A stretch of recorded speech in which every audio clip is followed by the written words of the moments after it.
This is Mike Peabody for HHTV News. I've reported from some of the worst war zones in history, but today has to be one of the most terrifying of my life. Yes, I'm at the red carpet at the Royal Albert Hall for the Horrible Histories Prom. We've got Vikings, we've got plague victims, we've got Cleopatra and Henry VIII all under the same roof. It's going to be absolute carnage. And I think I can see, yes, it's Charles II. Your Majesty, may we have a quick word? Oh, yes, of course. How's it going? Where's the party at? Yes, I think it's going to be more of a concert than a party. Trust me, wherever I am, there's a party. Oh, there's Queen Victoria. She's a fox and single since the death of her husband. Yeah, single, yes, but permanently in mourning. Whatever you do, do not mention Albert. Oh, very good, yes. Your Majesty? Your Majesty, welcome to the Royal Albert Hall. Albert! Oh, Albert! Good one, Mike. I was in there. Well, it looks like the show is about to start, so I have to take my seat for what promises to be absolute chaos. Oh, I can't believe I'm late. It's very hard to get a taxi when you're a rat. I'm gonna have to do this old school.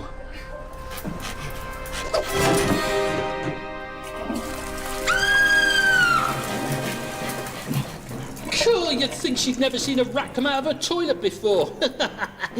Ooh, I can hear Also Sprach Zarathustra by Strauss. The show must be starting. The show must be starting.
Hello and welcome to HHTV News. The headlines today.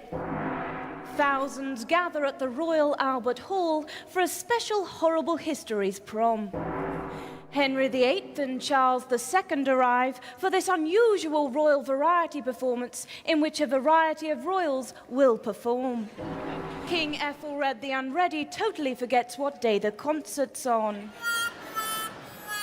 Our lead story is the special concert in which the Aurora Orchestra and their conductor Nick Collin are ready to guide us through the best bits of the history of music. But first, the origins of the orchestra involve a tuneful tale full of twists and turns. So here with a summary is Bob Hale with the orchestra report. Bob. Thank you, Sam. Oh, no, come on now, enough. Thank you, Sam, and thank you, ladies and gentlemen. Well, behind me, I am reliably informed, is an orchestra. Yep, there they are, a big group of people, all playing music together. But where did they come from? Well, some came from as far away as Guildford. Hello, Simon.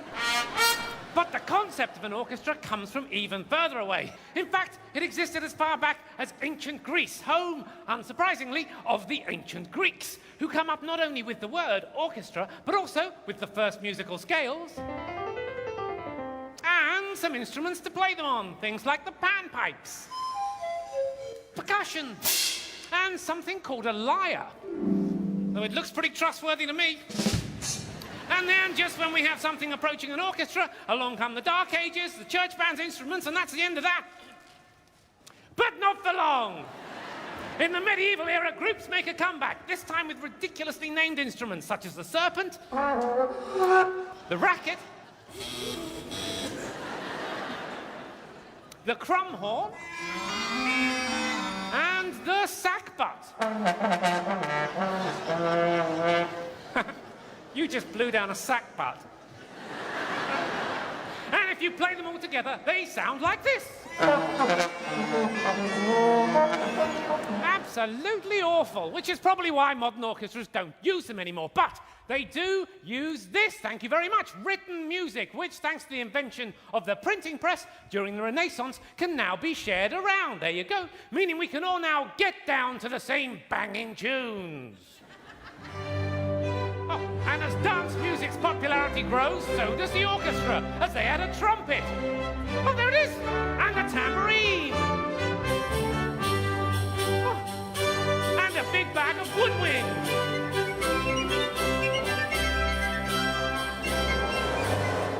Sorry, part of that was me. Shouldn't have had the bolognese.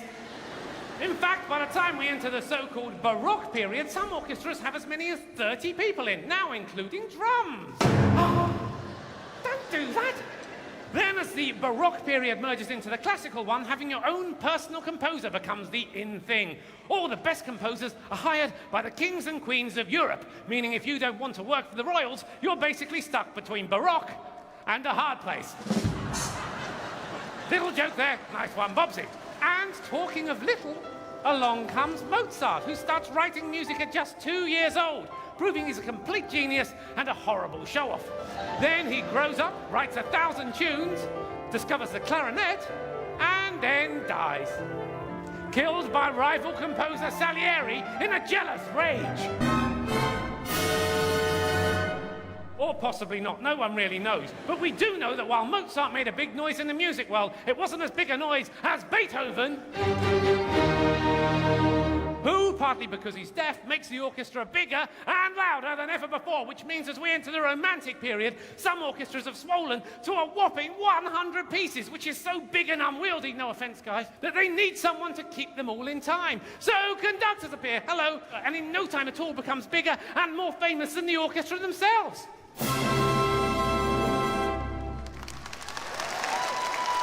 All right, mate, don't build your part. And with everything getting bigger, including somebody's ego, well, then the venues have to get bigger too, so it's goodbye to royal palaces and hello to enormous new concert halls. And in these huge halls, modern music goes absolutely crazy. And now, ladies and gentlemen, I would like you to go crazy. As for my big finale, I present my favorite modern musical masterpiece, played with aplomb for you and you only by the one, the only, time-straddling, foot-thumping, heart-pumping, hit-making orchestra! Take it away, boys!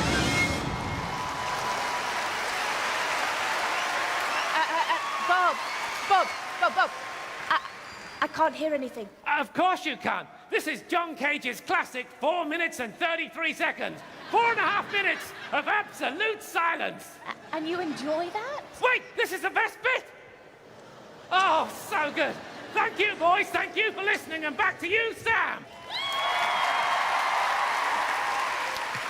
So, it seems that the orchestra as we know it began life in medieval times, which is around the same time as Bob. I heard that. And you were meant to. Coming up next in HHTV News, we go over to the medieval era for... Oh no, wait, I have some breaking news. It seems I'm being told I'm not allowed to start yet because some Georgian kings want to be allowed to sing first. So I will hand you over now, live, to Kings George, and George for the story of the 4 Georges.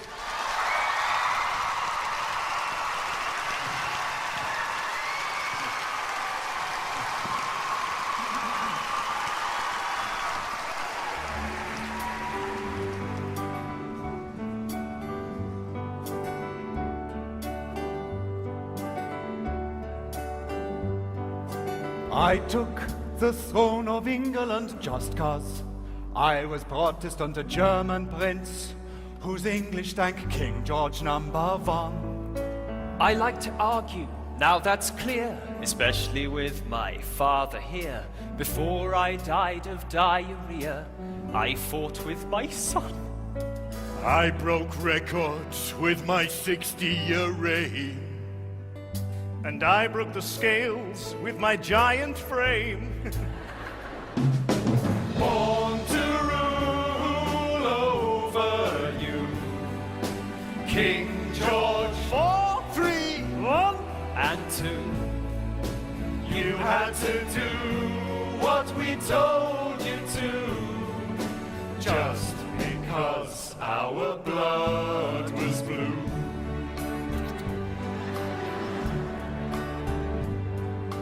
I was the hunk. Girls adored me. Ladies all swooned before me. They would do anything for me, or I'd have their husbands killed. Had a war with Prince Charles Bonny. Everyone said that I was funny. I spent everyone's money. Our subjects were not thrilled. I was the sad one. And I was the bad one. I was the mad one. And I was the fat one. We were born to rule over you, George's 1, 3, 4, And 2. England's king. Though we were German too. him, then him, Then me, Then you. we were born to rule all over you. Forged on fruit, then I died on the loot. People hated us. And we hated them too. Born to rule over you. Born to rule over you. Me, I was as batty as the bonkers kangaroo. Me, I would have been more at home in a zoo. Our song is through.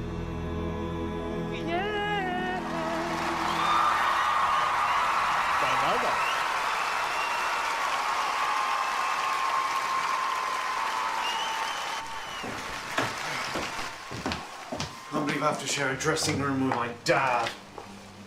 Oh, must you leave your pants lying around? They're not my pants, they're yours. Look at the size of them. You're much bigger than me. That's right. I am bigger than you. And don't you forget it. That's why I have a solo and you don't.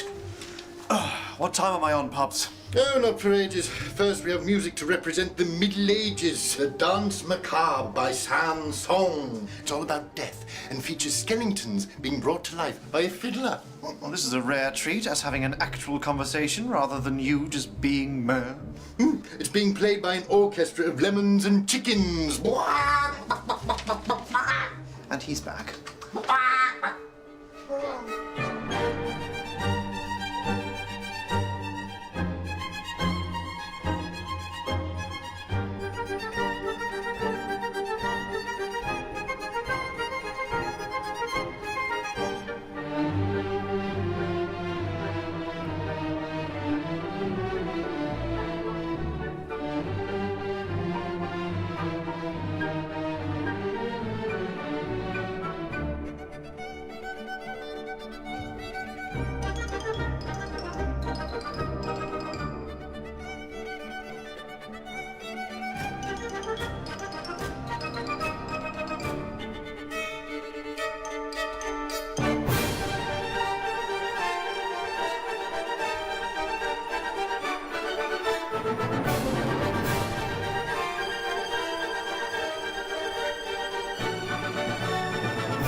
up, Fortescue. They're playing music about death. I miss Albert.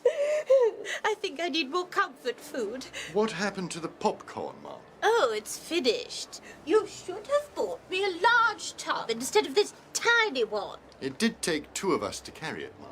Oh. Right, what's next? Oh, Richard III. He only reigned from 1483 to 1485. That's 2 years. I reigned for 63. He shouldn't even be able to call himself a king if he only reigned for 2 years. He should be called a kin or a key. As you say, Mum. Let's see what Key Richard has to say for himself. You know, I've heard he's a nasty piece of work. Honestly, some people just seem to have the wrong idea about me. They all seem to think I'm this vicious, murdering hunchback. Well, it's about time I set them straight. I was sure that you'd love me. To that hope I did cling. 'Cause I'm Richard III. And everybody loves a king, don't they? Thought I did a good job. Why do you disagree? There's a lot of people spreading nasty rumors about me. Every word is a lie, so I'm singing this song. 'Cause the history books have been telling it wrong. Never had a limp, always walked my full height. Never had a hump and my arm was all right. Never took the crown with illegal power. Never killed my nephews, the princes in the tower. Tudor propaganda, it's all absurd. Time to tell the truth about King Richard III. Okay? My brother, Edward, died. His kids too young to rule. So, I took the throne, excuse me. Why not? I'm nobody's fool. Hi, nice to meet you. Thomas More wrote a history, said I murdered Edward's boys. Shakespeare says their death was an evil ploy. Hi, but I say those 2 are historical vandals. They've ruined my image. I mean, what a scandal! Never bumped off those harmless young heirs. Never buried them under the Tower of London stairs. Never poisoned my wife. Bumped off my daddy. This is me, sweet Richard. Do I look like a baddie, love? Never was two-faced, sure you'll agree. I was misunderstood. King Richard III. Can you imagine it? I'm the last Plantagenet, beaten by Henry in the Wars of the Roses. The Tudor dynasty didn't care that much for me. Now I'm painted as a baddie, that's why one supposes. Never forget when you hear of my crimes. Never drowned my brother in a massive vat of wine. Never sent a horse, my kingdom for a horse. Who made that up? Why, William Shakespeare, of course. Now my tale is told, you won't hear a bad word about a special ruler, King Richard III. I'm a nice guy.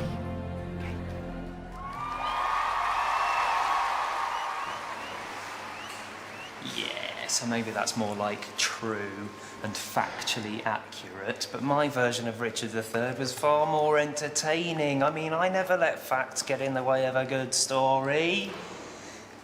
Still, I might hide here until he's gone. What's next? Oh, a bit from the ballet of Romeo and Juliet. Another one of mine, with some music by Prokofiev, but mainly me. I think you'll find all the best bits of this concert are moi. Oh, this is the bit where Romeo takes on Tybalt, revenging the death of his best friend. It's brilliant. Quite brilliant. Romeo and Juliet by me. And I'm missing it.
Oh, it's no good. I can't look.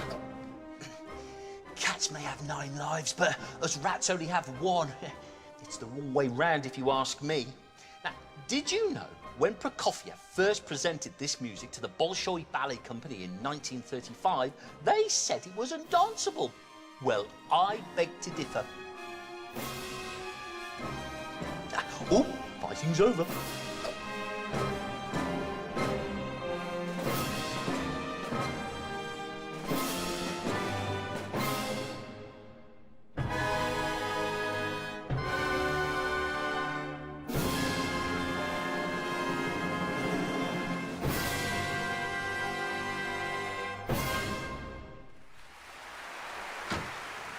Your Majesty, may I present Mr. Neil Short, purveyor of theatrical snacks? Ah. Your Majesty, may I just say one on a... Yes. I want popcorn, chocolates, and a tub of raspberry ripple ice cream. I'm afraid we're only selling historical snacks today, ma'am. What with it being the Horrible Histories Prom. Oh, I don't like where this is headed. What have you got? I've got some snacks from ancient Greece. Right, what did they eat? Roasted goat lungs. I don't think so. I can do you a mini Tudor blancmange. It's more like it. Is it strawberry? No, chicken brain. Oh, disgusting. Do you have anything that's in the slightest bit edible? I do have a jelly. Oh. Made from fish bladders. Revolting. Who ate that? The cavemen? No, that would be you Victorians, ma'am. Oh, well, I'll take one of those then. Oh, and see if you can find me some Aztecs. They're rolling in chocolate. Little bit complicated buying it off them, though. They use the chocolate as money. Very good, ma'am. And I'll take one of the chicken brain blancmanges. It's for a friend. If he comes back without chocolate, you chop his head off. I don't think you can do that anymore, Ma'am. Yeah. I wish I was Queen in Henry VIII's time. He could do what he liked. Oh, how does that song of his go? Funny you should say that, Ma'am. He's on now. Oh. Oh, here we go. Divorced, beheaded, and died. Divorced, beheaded, survived. I'm Henry VIII, I had 6 or 8 wives. Some might say I ruined their lives. Here we go. Catherine of Aragon was one. She failed to give me a son. I had to ask her for a divorce. That broke her poor heart, of course. Young Anne Boleyn, she was 2. Had a daughter, the best she could do. I said she flirted with some other man, and off with the chop went dear Anne. Lovely Jane Seymour was 3. The love of a lifetime for me. She gave me a son, little Prince Ed. Then poor old Jane went and dropped dead. Oh dear. Divorced, beheaded, and died. Divorced, beheaded, survived. I'm Henry VIII, I had 6 or 8 wives. Some might say I ruined their lives. Okay, here we go. Anne of Cleves came at 4. I fell for the portrait I saw, then laid eyes on her face and cried, she's a horse! I must have another divorce. Catherine Howard was 5, a child of 19, so alive. She flirted with others, no way to behave. The axe sent young Cath to her grave. Catherine Parr, she was last. By then all my best days were past. I lay on my deathbed, aged just 55. Lucky Catherine the last stayed alive. I mean, how unfair. Divorced, beheaded, and died. Divorced, beheaded, survived. I'm Henry VIII, I had 6 or 8 wives. Some might say I ruined their lives.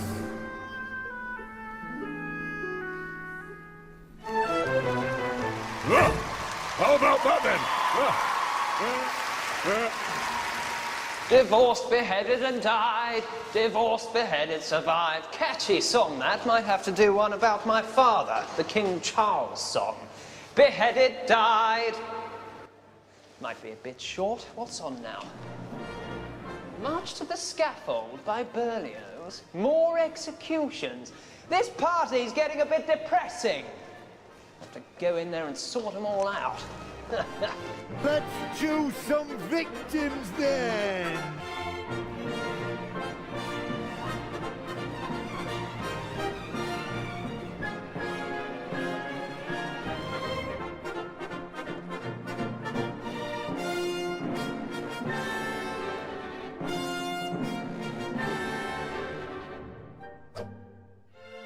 can't watch.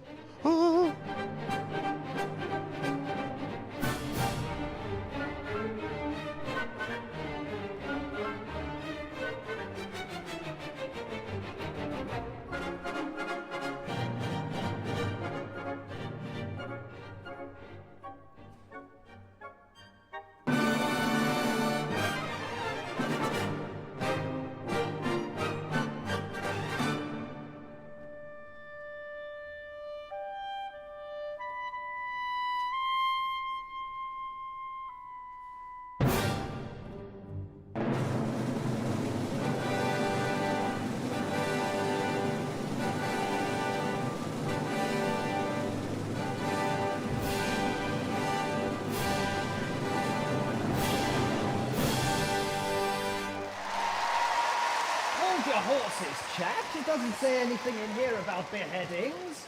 Bit of a downer. This is supposed to be family entertainment. I mean, you don't want to see people being beheaded, do you, children?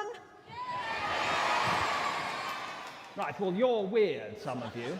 It happened to my dad, and I don't think he liked it very much. No, won't do at all. Come on, let's cheer things up. If you've been blindfolded by those nasty men, free yourselves and let's party.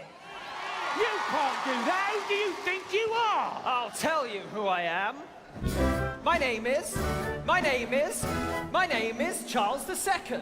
I love the people and the people love me so much that they restored the English monarchy. I'm part Scottish, French, Italian, a little bit Dane, but 100% party animal. Champagne, spaniels I adored, named after me too. Like me, they were fun with a natty hairdo. Is today my birthday? I can't recall. Let's have a party anyway, because I love a mass ball.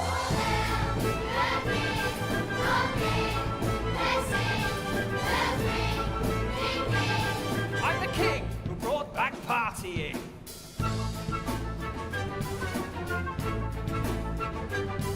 King Charles, my daddy, lost his throne in Kingston Ban. They chopped off his head, then Ollie Cromwell ruled the land. Old Ollie wasn't Johnny, he was glum and he was proud. He'll be miserable and sin.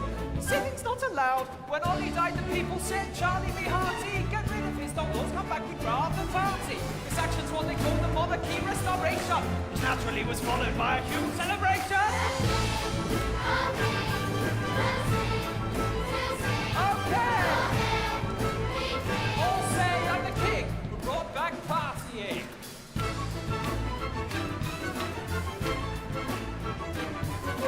Great London fire was a whopper, and my reign London city came a cropper. So this king did what was right and proper for the fire, proved I'm more than a popper.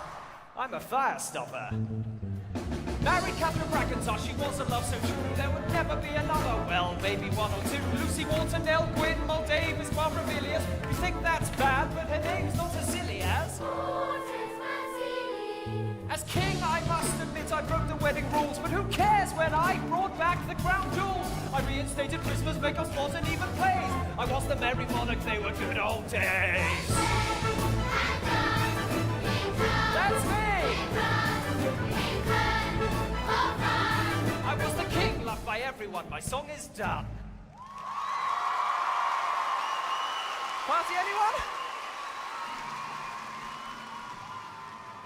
Calm down, son. It's not that bad. I'm over here. Oh, there you are. I mean, it's so unfair. Charles II's had a solo. Henry VIII's had a solo. When's my solo? Ooh. Someone's in a bad mood, isn't he? Again? Hopefully the next piece will calm him down. Uh-oh! Handel's Royal Fireworks music. Don't think that'll help.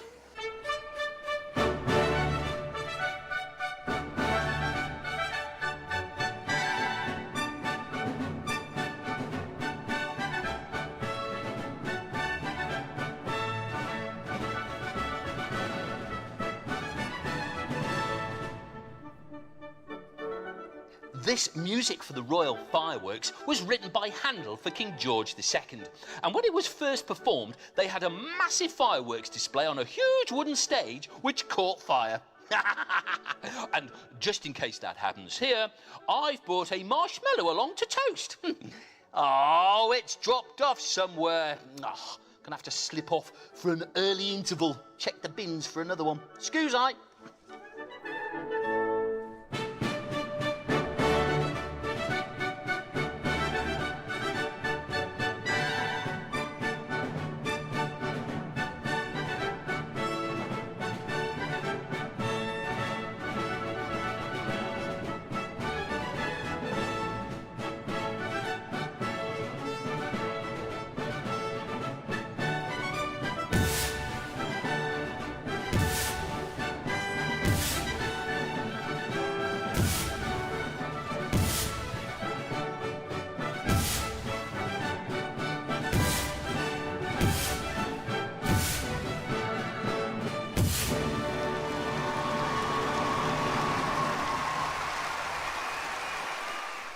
Well, we're at the end of the first half. It's time for a short interval. So far, things seem to be going without a hitch. That's probably because they're keeping the Vikings locked up in their dressing room. Me here for music? No, we're already halfway through. You're late, man. No, me not late, man. Me early, man. Oh, I see. No, I meant... I know what you meant, mate. Oh, no. Hello? Hi, I'm a shouty man, and I'm here to tell you about the fantastic Royal Albert Hall, the Victorian concert hall sensation. The amazing Royal Albert Hall is made from all natural ingredients, including woe, heartbreak, and tears, as it was built by a grieving Queen Victoria in memory of her dead husband. That's him. He's dead. There, Your Majesty. And that's not all. As well as being a national memorial, the Royal Albert Hall was perfectly designed for all your concert festival and concert needs, right? Wrong! Unfortunately, the giant dome ceiling gave the whole place a terrible echo. Echo! What he said. So they had to fit a load of giant mushroom-shaped thingies to the ceiling to absorb the sound. No, really. Look! And what's more, the Victorians would squeeze a whopping 9,000 people in here, though any more than 6,000 is massively unsafe. So, when Victorian Robert Newman established his promenade concerts in 1895, where else would he hold them but just down the road at the Queen's Hall? You go straight up Regent Street and it's on your right. But the Queen's Hall was destroyed by a bomb in World War II. So now the proms are held here, at the fantastic Royal Albert Hall. So come to the Royal Albert Hall, your first choice for orchestral entertainment. Or your second choice if the other place gets bombed. Come on, get out of the way. This is the royal toilet, and I am the king. I'm king too. And I'm a king. I'm a cupcake. Of course you are, mate. Henry VIII's in there with his personal bottom wiper. Calls him his groom of the stool. Popular job in his day, apparently. Not my sort of party, but each to their own. Oh, but I'm busting. Out of your breeches. You should eat less. Look, does anyone mind if I go to the front, please? You wait your turn, young man. Story of my life. Oh, get on with it! They're starting again!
Oh, hey, look!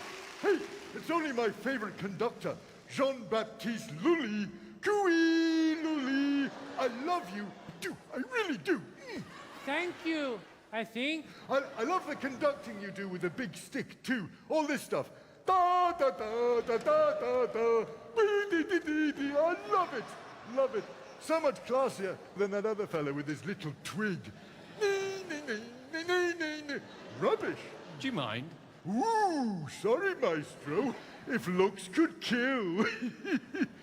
I'm already dead, mate. I'm already dead. Keep up, keep up. So, which of my musical pieces do you like the most? The one you just heard, perhaps? March pour la cérémonie Turc? Or maybe you prefer my air de Dimon? Oh, no. Listen, I'm not a big fan of your music, mate. I mean, it's all right and all that, but I am a big fan of your stupid death. Come on, organ grinder, that was your cue. Come on, here we go. Let's get the jingle. Come on, move it, you lot. Come on, oh, watch it, you. Join in if you know the words. 1, 2, 3, 4, stupid death, stupid death. They're funny 'cause they're true. Stupid death, stupid death. Hope next time it's not you.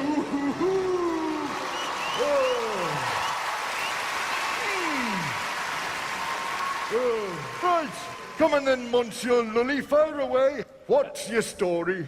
Well, I was the official composer to none other than the French King Louis XIV. Between 1672 and 1686, I wrote no less than 20 operas, so... No. Well done, top of the class, swatty trousers. But the stupid death, if you don't mind.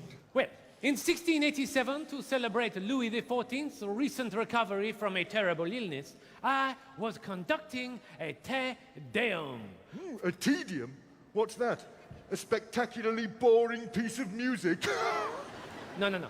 It's a Te Deum. It's Latin. It means a hymn of praise. Yeah, I know. I was being amusing. Oh, sorry, you're French. You wouldn't understand. I was beating time for the orchestra using my big staff, which I bang against the floor. You might have noticed me doing it on the way in with the... Oh, yes, Maestro. You see, they hadn't invented tiddly little batons like yours in Lully's day, so they had to conduct using a proper big stick. See? Much better. Watch him. You'll learn something from him. Carry on. So, yes, I was beating time for the music like so. Boom, boom, boom. You get the idea. Yeah. When I was a little bit careless and I missed the floor and struck instead my own toe. Ah, not again! That sounds almost as painful as it is funny. Yes, well, the wound became infected, creating an abscess. I like where this is going. And the abscess then developed gangrene. Yes? And, I died.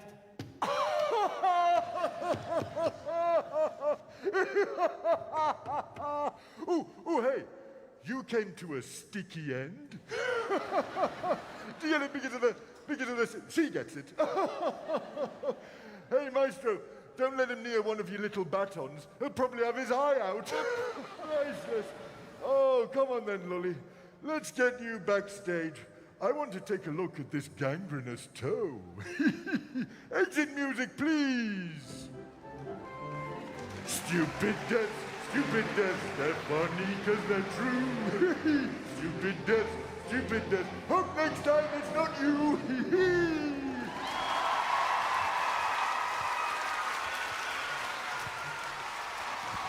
Hallo, guten Tag. Guten Tag, I'm Wolfgang Amadeus Mozart, the greatest composer that has ever lived. I played to your King George III of England when I was just 8 years old. Can you imagine how cute? Hello. Excuse me, I'm talking, please. Now, where was I? I'm Wolfgang Amadeus Mozart, the greatest composer that has ever lived. At the age of 11, I composed the opera Bastien at Bastien. Yes, what do you want? Excuse me, what time does the concert start? The concert's already started. We're over halfway through. What? I said it's already started. What? We're over halfway through! Why are you whispering? Right. You stay there. Excuse me, may I borrow this? Thank you so much. It's already started! Now, where was I? I'm Wolfgang Amadeus Mozart, the greatest composer that has ever lived. It has already started? Yes! Okay, you need to relax. You need to chill off, buddy, huh? Okay. Ooh, my name is Ludwig van Beethoven. I am the greatest composer that ever lived. Well, this is awkward. I'm Mozart. I was greater than you. I don't think so, Wolfie. My third symphony revolutionized music. My ninth symphony was the first to involve singers and orchestra. And you might recognize my most famous piece of music, my fifth symphony. It goes something like this. Fa, fa, fa, fa. You recognize that? So you stick that in your schnitzel. Oh, yeah? Well, I composed over 600 pieces of music. Operas, duets, trios, quartets, quintets, concertos and symphonies, and all before I was 36. So you beat that, girlfriend. I composed half my music when I was deaf. Shall we call it a draw? Okie dokie. Come on, let's find you a hairbrush. I was so the greatest. What? Nothing. It was me. It was me. It's true. Brilliant Beethoven got deafer as he got older. In fact, after the first performance of his Ninth Symphony, Beethoven didn't know the audience was applauding until someone turned him round to face them. I thought I was going deaf once, down in the sewer. It turned out I just had poo in my ears. Marvellous Mozart was pretty brilliant too, and this piece is one of his most famous. It's the overture to the opera Marriage of Figaro.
Just about enough of this.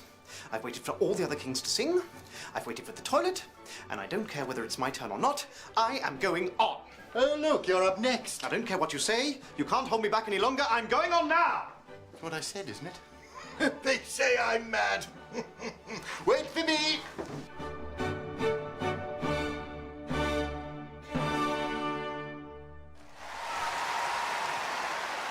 That's enough!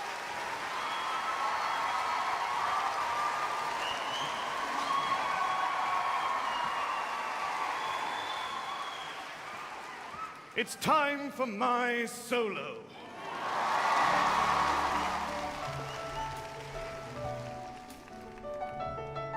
I'm George IV, the Regent King, which means I was just standing in, acting king because my dad, George III, had gone barking mad. Bananas! Great palaces I did design, Buckingham was one of mine. Art and fashion, I so rated. And wives? That's more complicated. Actresses and duchesses, the great loves of my life. I loved more girls than I ate pies, but I couldn't stand my wife. He couldn't stand his wife. Just go away. I only married Queen Caroline when my debts began to climb, 'cause if I agreed to tie the knot, I said I'd pay off the lot, didn't I? Yes, yes. But the wedding caused all sorts of strife, 'cause I already had a wife. A divorced Catholic. Dad did sigh, but the mad old goat just wouldn't die. Still here. Oh, spoke too soon. At last I can go solo, all right! As true king, my reign began, though I was now older than your nan. And as the ruler of our nation, I banned my wife from my coronation. And knowing now that I I did hate her. She promptly died just 3 weeks later. But all those pies that I got through meant 10 years later I died too. Hello, have we met? I'm a kangaroo. Oh no! Actresses, duchesses, the great loves of my life. I love more girls than I ate pies, but I couldn't stand my wife.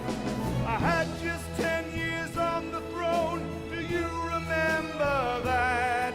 No, all that you remember is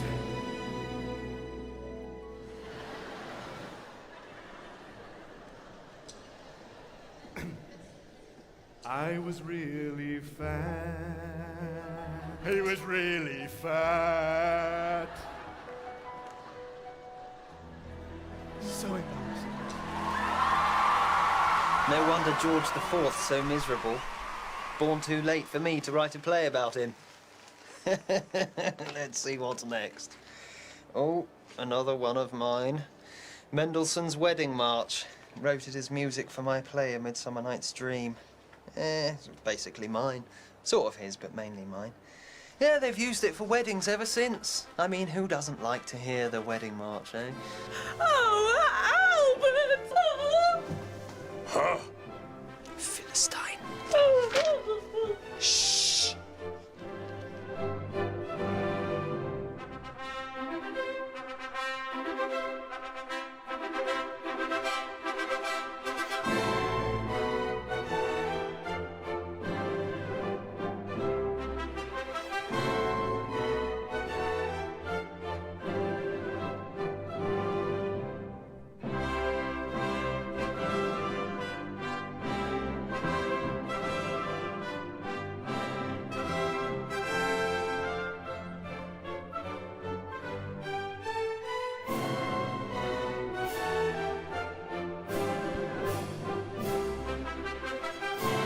This is Mike Peabody, HHTV News, with a breaking story. Queen Victoria has locked herself inside the royal toilet and is refusing to come out to sing her song. It's devastating news. It could spell disaster for the whole Horrible Histories Prom.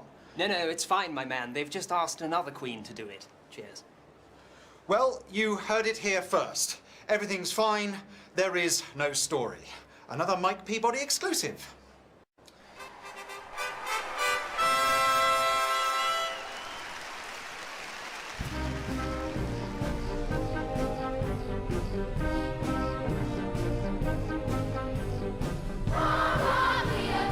Famous beauty coming at ya. Guys all go gaga for me. Oh, I am a leader and a lady and a queen. I'm Cleopatra, such a queen never been seen.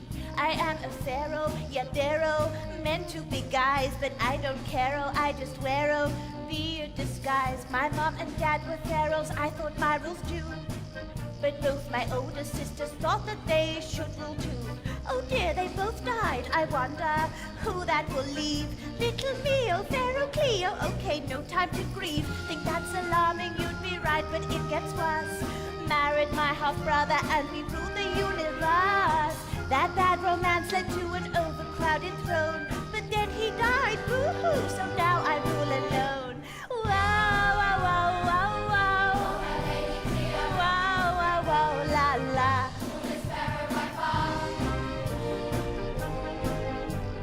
Fashion topped my list of vices, bathed in ashes, milk and spices. Then I dressed like goddess Isis, long black hair and ringlets, nicest vipers, 2 for men in ties, finest linen robes, top prices.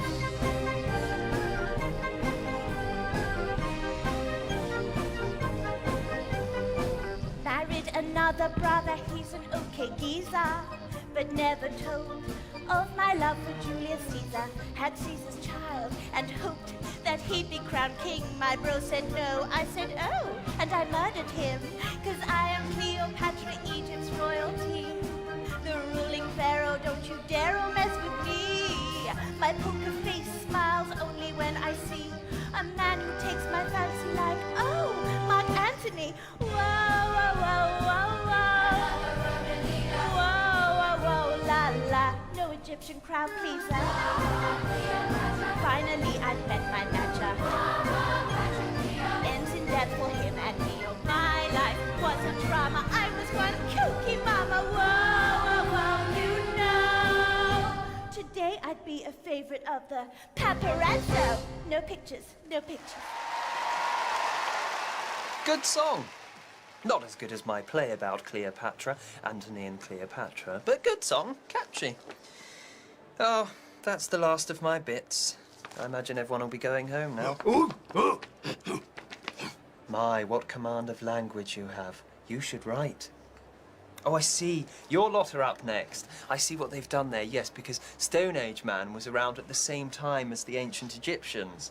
They were a bit more advanced than you, though, weren't they? I mean, they were building vast pyramids and palaces when you were working on Stonehenge. I mean, what are you, anyway? Neolithic or Paleolithic? I was getting confused with...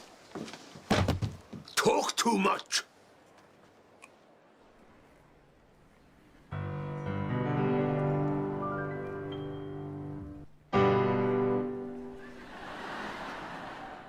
I'm sure you've heard the Stone Age occurred for 2.5 million years.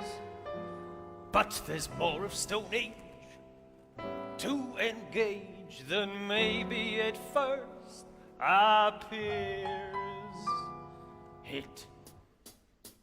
Dinosaurs, Neanderthals, let's make this clearer. Didn't live together, came from different eras. That's not all I can tell you, so much more to be known about the many phases of the ages of stone. Shooby-dooby-doo-wop, it's all the rage.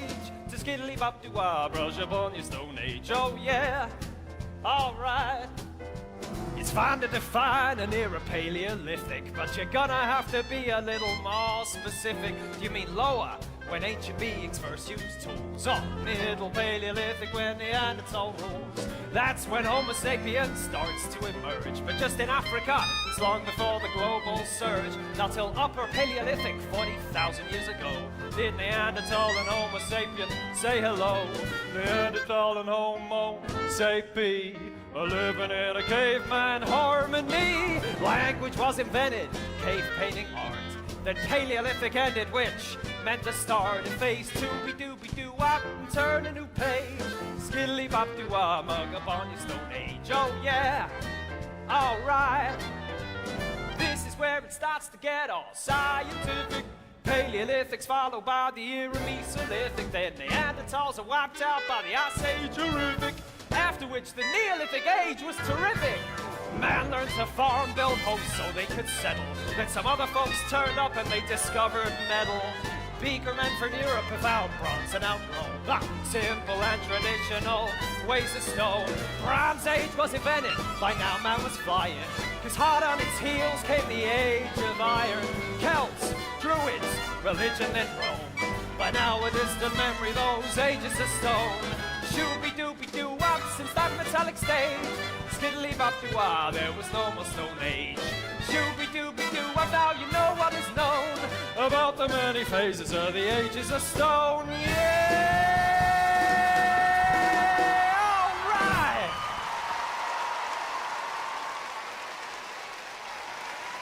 I interrupt this prom to bring you breaking news that Vikings have invaded the Royal Albert Hall. Ooh. Did someone say an invasion? Ooh, I love a good invasion. No. This is not good. The Vikings are invading. They're nearly here. Ooh, I can't wait. For your own safety, ladies and gentlemen, please keep your heads down to avoid any flying axes. Oh, don't be such a spoilsport. Hey, Maestro, play them something they can invade by. How about Wagner's The Ride of the Valkyries?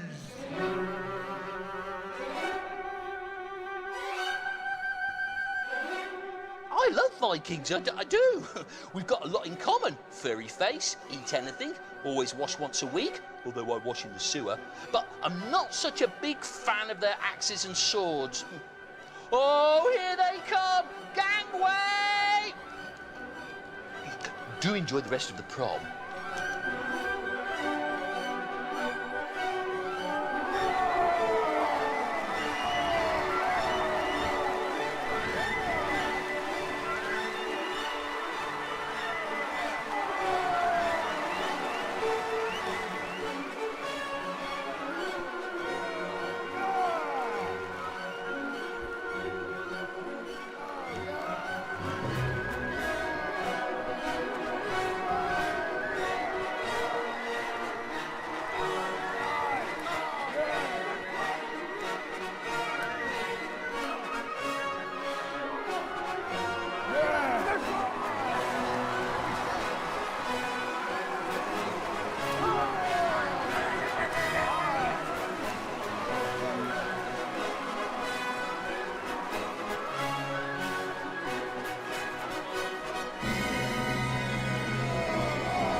Let's do this thing.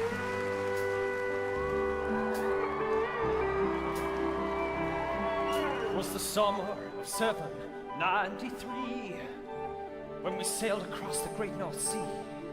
Comets crossed the skies that night. You must have known something wasn't right. You arrived upon your English shore and you offered friendship, but we wanted more. Yes, so much more. We're tearing up this place tonight. Literally. We're gonna set this sleepy town alight. Literally. We'll kill and steal and burn and drink, 'cause us Vikings don't care what you think. Whoa, whoa, whoa. Oh, let me in now, won't you please? We're here to raid your monastery. We're primed and ready to attack. And we love how monks just don't fight back. You'll die or become a slave to me. Though our slaves often get chucked in the sea. Yeah. Leave the boat heavy. Yeah, yeah. You're gonna lose your head, my friend. We're gonna get ya in the end. And I'll drink the toast from your skull, 'cause we're Vikings, and that's how we roll. Play that axe, Ragnar.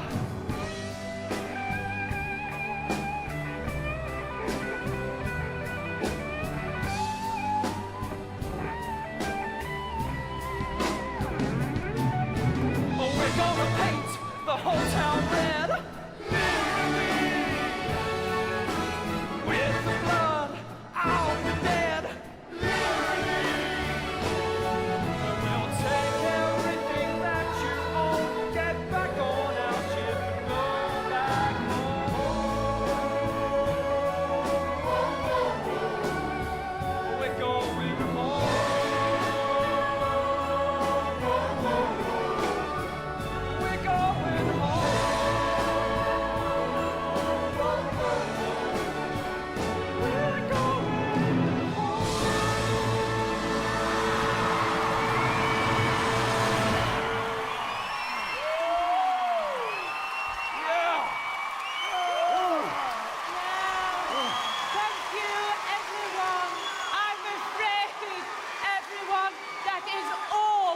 Time for.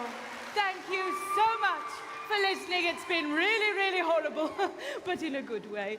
And now it's time to say goodbye in true Horrible Histories style.